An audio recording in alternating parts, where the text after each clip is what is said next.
Bom, eu, primeiro, rapidamente, né, eu estou como Chief Human, Capital Human da Brivia, né, parte de RH, nós trabalhamos com o termo capital humano aqui dentro da Brivia 10.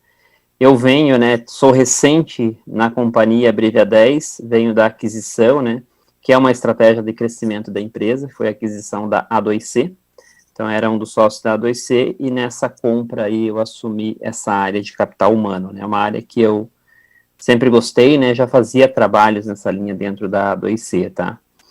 E aí a gente vive, né, esse momento aí único para todos nós, e porém, a realidade em relação à cultura e o trabalho remoto, para a gente, ele já era uma realidade antes, né, da pandemia, tanto a 2C quanto o Brivia 10, o que, em partes, facilitou, né, ou ficou menos complicado a gente fazer esse trabalho durante essa pandemia, que não tem uma data para acabar, mas, obviamente, tem muita coisa por fazer ainda. Então, eu vou compartilhar aqui um pouco com vocês o que, que a gente está fazendo, como é que as coisas estão funcionando aqui, o que, que vem dando certo, né? Porque não tem muitos benchmark para esse modelo aí que todos nós estamos vivendo, né?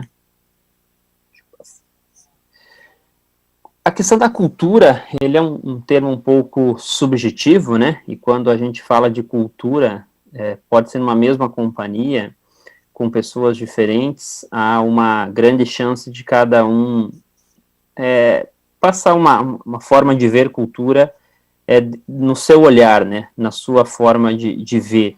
Então, a questão é como é que se tangibiliza a cultura de uma empresa, né, seja ela uma empresa de tecnologia, uma indústria, etc., né, serviços. Se a gente recorrer, né, à literatura, nos diz que a cultura é um conjunto de hábitos e crenças, né, firmados por meio de normas, valores, expectativas e atitudes compartilhadas por todos os integrantes de uma empresa. Então, essa é a teoria sobre cultura. Se a gente quiser simplificar a cultura, acho que essa frase aqui ela traduz um pouco melhor, de forma mais prática e objetiva, né? A cultura de uma empresa podemos encarar como o que cada colaborador faz quando ninguém está olhando, né? Quando não tem um olhar de supervisão, de uma gerência, diretoria, etc. Como é que é a atitude desse colaborador, isso define a cultura de uma companhia. Então, isso é uma boa forma aí da gente ver cultura de forma mais prática e didática, tá? Então, falando em relação antes da pandemia, então já existiam ações tanto na Brivia 10 quanto a 2C, que esse projeto, assinamos o contrato em dezembro, em janeiro começou uma única operação, mas ambas as empresas já tinham, né, há 2 anos, ações em curso, né, para uma cultura nômade, que é esse tópico que a gente vou contar um pouco melhor como é que isso funciona aqui dentro, tá? E essas ações que já existiam, elas envolviam tanto parte de processos, hardware, softwares, rituais e rotinas, pessoas e os clientes, né? Acho que esses dois últimos itens aqui sejam os mais relevantes no contexto. Durante, né, e o pós-pandemia, a gente ainda está, obviamente, no durante, o que aconteceu, né? Então, a gente saiu de uma velocidade aí de cruzeiro, que a gente estava com essas ações, para praticamente uma velocidade de foguete, né? Que março foi um mês que fomos obrigados, né, a virar de uma sexta-feira para uma segunda-feira para um modelo 100% remoto ou 100% nômade. E, naturalmente, tudo que a gente já tinha feito ajudou, mas ainda não dá para dizer que era 100% o ideal, né? Ainda tem coisas que estamos evoluindo e melhorando, né? E isso, novamente, em todas essas frentes, né? Claro que a parte de pessoas aqui que surgiram muitas coisas que a gente não tinha ideia, né? Não saberia que isso ia acontecer e tudo mais, e tinha aí um desafio de lidar com essa situação, né? E aí eu trago aqui um resumo dessa forma de atuação da nossa cultura e como a gente encara, como a gente vê a cultura Brivia 10. Eu chamei aqui de 7 princípios, tá, da nossa cultura. Esses 7 eles já estão resumidos nesse slide aqui, que a gente vai falar basicamente entre o primeiro critério aqui é a missão, propósito e valores. No segundo, né, a gente fala na crença no método, né? aqui estou falando do método de operação em si da empresa, né, desde a parte operacional do time, quanto parte tática e estratégica, né, aqui a gente está falando de gestão da companhia, né. O terceiro, a gente está falando do cliente no centro, então toda a companhia trabalha também, né, ou cita, né, esse tópico como cliente, como o peso, a importância que ele tem, mas a gente fala aqui que tem que ter resultado, né, e tem que ter KPIs, né, então você tem que medir para entender se as coisas realmente estão evoluindo e dando certo. Seleção por méritos e sem bandeiras, esse é um tópico relevante, eu julguei para o momento, né, já que a gente tem aí na mídia, né, um ponto aí de uma campanha do Magazine Luiza, né, que ganhou bastante notoriedade nos últimos dias, né. A proximidade, frequência e transparência com abordagem mais leve. Então, isso é que a gente está falando das pessoas, né. Quando a gente colocou 100% do time trabalhar da sua casa, da sua sala, do seu quarto, como é que a gente faria esse trabalho aí de estar próximo da equipe, de ter frequência, né, e principalmente transparência, né, já que era um momento aí de crise também econômica, né, para as empresas, muitas demissões, etc, etc. O outro tópico aqui da nossa cultura, né, a gente vai falar um pouquinho sobre work hard, have fun and no mimimi. E um dos pilares desses 7 critérios da nossa cultura é que a gente é nômade. E o que é isso, né? O que difere o nômade do home office ou do remoto? Quando a gente fala de missão, propósito e valores, qual que é a importância desse cenário aqui? A Brivia, a gente tem uma estratégia de crescimento, né? A Brivia 10 de acelerado, e esse crescimento ele passa por aquisição de empresa, passa por compras de mais empresas. E aí, quando você compra uma empresa, você traz, né, uma nova cultura, teoricamente, nesse grupo que vai fazer parte da Brivia. E aí a questão é como é que você casa isso, né? Qual que é o desafio de entender a cultura que vem, né, e como é que a equipe, essa nova equipe, essas pessoas que vêm nessa aquisição e clientes entendem e embarcam nessa cultura Brivia 10, tá? A base, então, para esse trabalho aqui é essa parte aqui, então é a missão, propósito e valores, isso aqui é a parte Brivia 10, onde a gente adequa, né, esse time para esse alinhamento. Então esse alinhamento aqui é um dos tópicos, é a base principal para a gente fazer um trabalho aí numa aquisição. Então todo o time tem essa orientação na cultura, é que tem um trabalho de onboarding, que a gente fala, né, que é embarcar esse time na Brivia 10, e é um trabalho que hoje ele está estimado em torno de 90 dias, então é um trabalho que tem que ter frequência, tem que ter conversa, tem que ter tempo, né, tem que discutir, tem que se aprofundar nesses tópicos para o time entender e saber como contribui, como trabalha alinhados à missão, ao propósito e aos valores da companhia. O segundo deles, quando a gente fala na crença, no método, o que quer dizer esse tópico aqui da nossa cultura, tá? O nosso método, ele tem esse trabalho de gestão do time operacional, do time tático e do time estratégico. Então, a gente tem aqui rituais, né, frequentes de conversa desses times, onde as pessoas discutem ali os problemas, discutem soluções, e aí, quando entender que precisa subir para aprovar ou para discutir, segue esse fluxo, né? E esse é um fluxo que se retroalimenta tanto as decisões de estratégico, desce para o operacional, do operacional sobe para o estratégico, para essas decisões acontecerem alinhadas, né? E o que é relevante aqui nessa cultura nossa da crença no método, né? Em momento algum, a gente procura, né, ou cuida com a questão de desistir antes de estarmos certos que implementamos o que planejamos. Então, é muito comum hoje em dia, né, em qualquer empresa, você planejar, você definir um método, uma metodologia, um processo, etc., e você desistir dele no meio do caminho.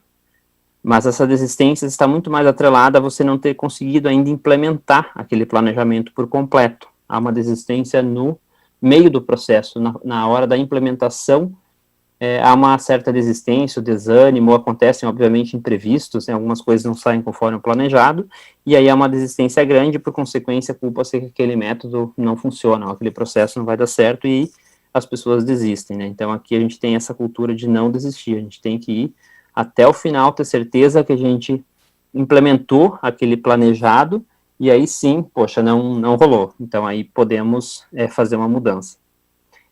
E também não mudamos tudo no primeiro fracasso, né? Então é natural que quando a gente traz alguma novidade para dentro da companhia, novamente seja processo, ferramenta, etc., que você vai fracassar em alguns momentos. A gente vai, em vários momentos, tem fracassos, né? Tem erros. Mas não necessariamente deu o primeiro fracasso, também você já, então vamos mudar porque não vai funcionar dessa forma. Às vezes entender por que fracassamos, né? Aonde que fracassamos, para corrigir. Então, essa crença, ela é muito importante e relevante, a gente pratica muito isso, né? E o principal aqui que eu entendo também na crença do método é a gente fazer o time participar. Então a gente trabalha muito com as guildas que a gente fala, né? Que é trazer pessoas de diversas competências, de diversas áreas, para participar da evolução do método e assim manter esse time engajado. Porque aí eu tenho pessoas que vão ser evangelizadores desse método lá no dia a dia da operação, né? E até por essa questão aí da gente ter hoje, a Brivia 10 tem em torno de 300 pessoas, né? Elas estão hoje 100% nômades, 100% de casa, né, remotamente.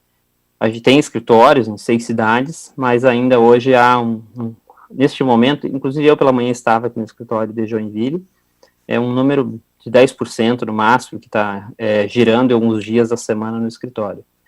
Então é um desafio em engajamento em qualquer projeto, né, nesse modelo remoto. E quando você envolve as pessoas aqui, facilita, a gente tem tido isso nesse modelo. Cliente no centro, ele teoricamente, é mais do mesmo, né? Acho que toda empresa usa esse jargão, né?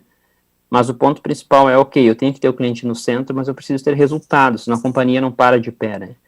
Então, sem o cliente, uma empresa não existe, né? Um cliente insatisfeito vai acabar com o negócio, mas também não é só para o cliente que a empresa existe. A empresa, ela tem que ter equilíbrio, né? E aí a gente fala de equilíbrio, a gente está falando que tem que ter o cliente feliz da vida, né? Com o produto, com o serviço.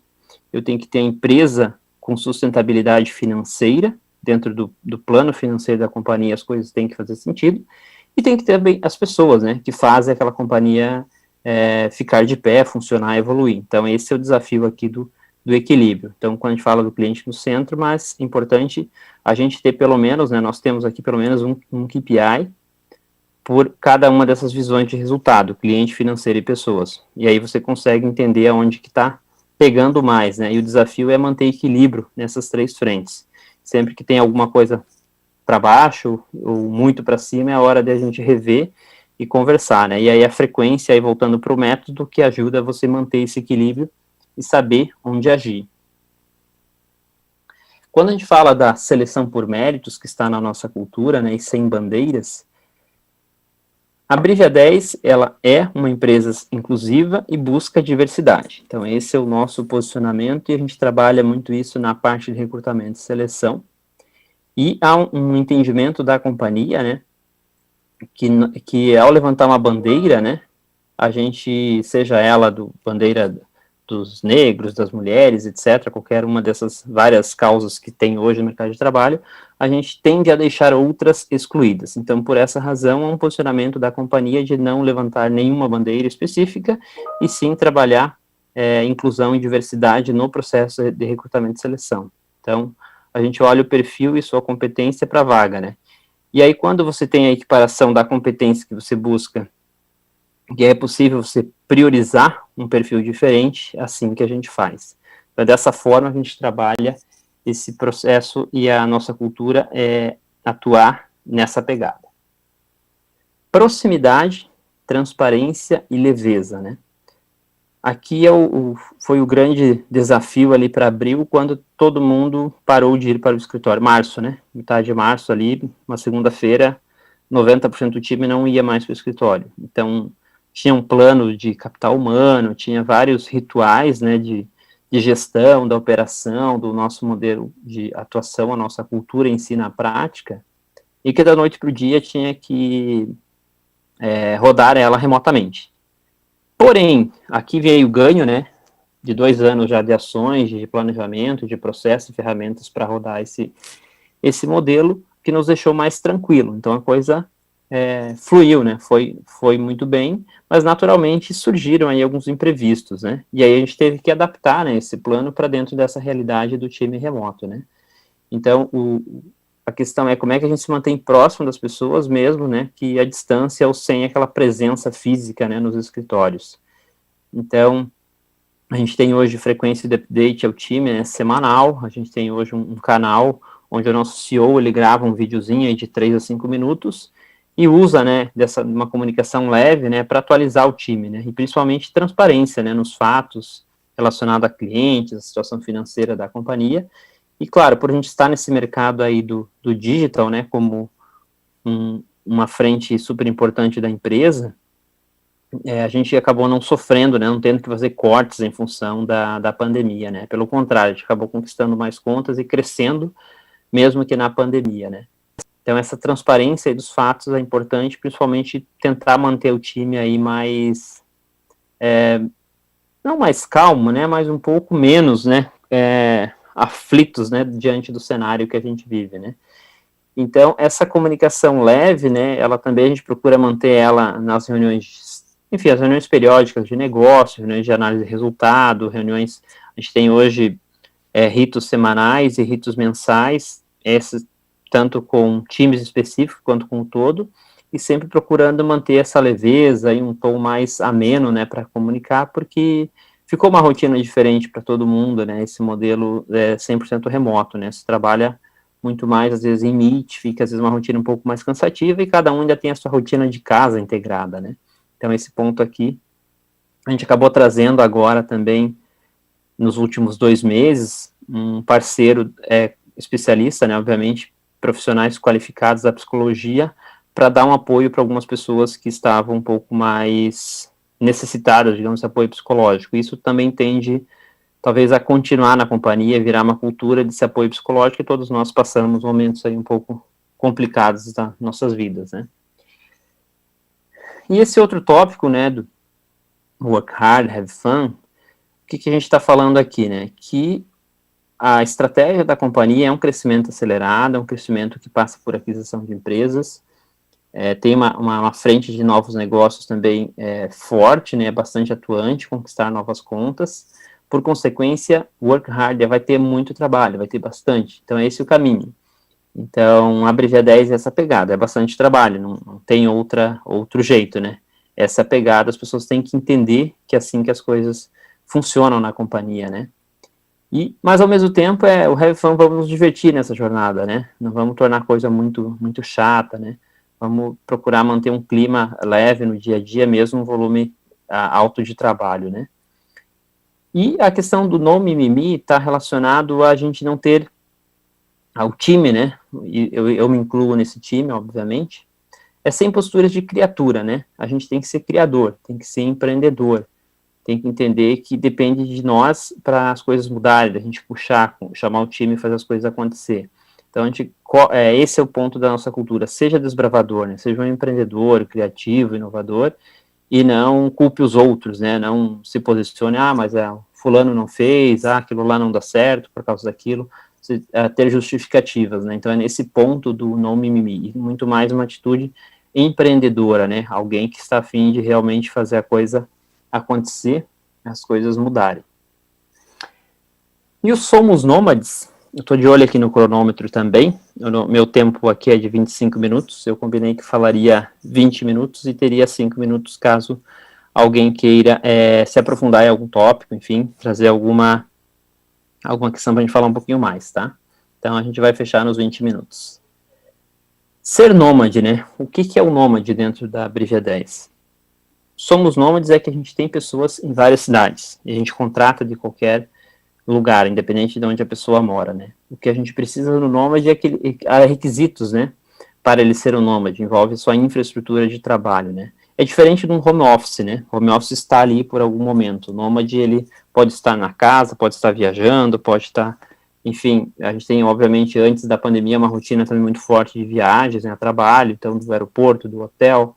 Então, essa flexibilidade aí para as pessoas estarem onde elas se sentem bem ou precisam estar e continuam trabalhando, né? Não precisa estar fixo no home office ou estar num escritório, né? E o Nômade também envolve, obviamente, a parte de hardware e software, né? Então, para ter essa estrutura funcionando no modelo Nômade, a gente precisa, né, estar preparado, né, ter essa infra de trabalho de hardware e software para que todo mundo consiga entregar seu trabalho, né. Isso aqui, só que essa é esse último tópico aqui do Nômade, ele já veio planejado e sendo feito há 2 anos atrás, então por isso que foi teoricamente muito tranquilo, né, para a gente conseguir rodar rapidamente ali diante do contexto da pandemia. E encerro aqui, né, essa apresentação, esse resumo um pouco aí da nossa cultura como diferencial, e estou aberto agora para mais detalhes ou esclarecimentos, se entenderem necessário, tá? Legal, João. Muito bacana a palestra, pô, legal demais, sensacional. Agradeço imensamente já você ter compartilhado esses insights aí do que vocês têm feito aí na Abrivia 10. Eu vou te fazer uma pergunta aqui, puxando um pouco do tema que você trouxe, bem lá no começo, aquele extrato lá sobre o que é a cultura, né? E você, naquele resumo, disse uma coisa que é muito legal, né? Que a cultura, no final, é aquilo que as pessoas fazem quando, né, ninguém está olhando, quando a liderança, quando, sei lá, o board não está olhando. Então, nesse sentido, qual é o nível de confiança, ou como é que a gente constrói essa confiança para que o trabalho remoto possa, de fato, se consolidar nessa cultura clara para as pessoas? Enfim, tem alguma dica, alguma coisa que vocês fizeram para que as pessoas tivessem, ou a corporação tivesse a confiança para rodar esse trabalho remoto a partir de uma cultura sólida, que as pessoas entendessem ali o que elas tinham, o comportamento que elas tinham que ter? Como é que essa relação de confiança e fazer aquilo que se espera sem ninguém estar olhando? É uma pergunta bem profunda, digamos, né? Como é que se desenvolve confiança com pessoas, né?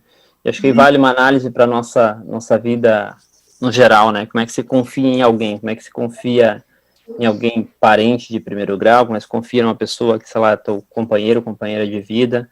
Acho que está muito, não foge muito disso, né? A confiança, você constrói ela com o tempo. Mas a lógica, a nossa cultura parte do princípio que eu posso confiar. Então você já larga, já starta o trabalho confiando nela. Se depois a pessoa te decepcionar ou não, ou falhar em cima da confiança depositada nela, aí sim você toma atitude, né? Mas para a gente startar essa confiança, comece a trabalhar assim, e confio que você vai estar lá no horário, fazendo o seu trabalho, cumprindo a tua entrega, a base, novamente, aí a gente volta para missão, propósito e valores, né? Pautado nisso, no onboard, a gente trabalha essa base na pessoa e dá o voto de confiança total nela e vamos em frente, né? Se lá na frente acontecer algo que abalou essa confiança, aí se toma uma decisão, mas basicamente é assim que a gente tem feito, tá? Essa digamos, não a dica, né, mas a prática que a gente adota aqui, tá? Confia, né, já deposita a confiança e toma, enfim, alguma atitude depois, né, se essa confiança de alguma maneira não se cumprir ou tiver alguma questão no meio do caminho. Exatamente. Legal, João. Bom, brigadíssimo de novo pela tua palestra. Valeu por compartilhar esse conteúdo com a gente. E eu acho que teremos mais convites aí para a gente aprofundar, com certeza, essa conversa que você trouxe. Valeu, excelente. João. Valeu, um abraço, obrigado. Tchau, tchau. E é isso aí, gente. Fiquem por aí que daqui a pouco a gente continua aqui nas nossas palestras, beleza? Até daqui a pouco.